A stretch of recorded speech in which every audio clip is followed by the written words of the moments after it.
Kollox jindika li sa jkun il-BOV illi jagħmel tajjeb għat-telf kbir li ġabet il-Malta Investments bil-kumpanija tikkonferma li se ġġib loan sabiex ittaffi mill-falliment finanzjarju tagħha. Propju lejlit il-miliet il-kumpanija Malta Investments illi s-sit maġġoritarju tagħha huwa il-Gvern ikkonfermati li se tkun qed tieħu loan xhur wara d-daqqa finanzjarja li waslet sabiex jifqu l-proġetti kollha illi kellha din il-kumpanija fil-qasam tal-housing. Sorsi li tkellmu ma' din il-Kamra tal-Aħbarijiet ikkonfermaw illi Malta Investments li taqa' taħt ir-responsabbiltà tal-Ministru tal-Housing Rodri Galdes se tkun qed tieħu dan il-loan mingħand il-BOV. Madankollu, fi stqarrija fl-24 ta' Diċembru, Malta Investments iddikjarat li mistenni li jitkompla x-xogħol li kellha twaqqaf bħal Farruċ, Ħalluqa, Ħalkirkop u anka Bormla. Minkejja dan, il-kumpanija ma kkonfermatx kif sar il-ftehim u d-dettalji tiegħu u diskrivitu bħala wieħed temporanju.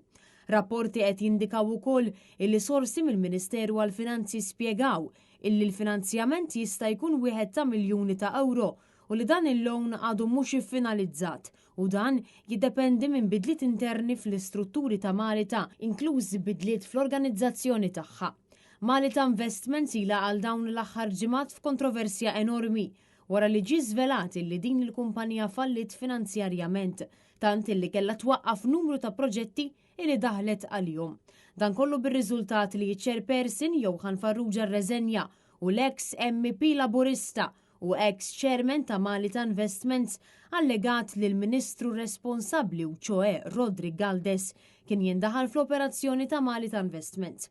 Intant, il-Malta qed taffaċċja azzjonijiet legali mill-kumpanija Caliber Investments il ġiet aġġudikata tender ta' miljuni kbar ta' euro.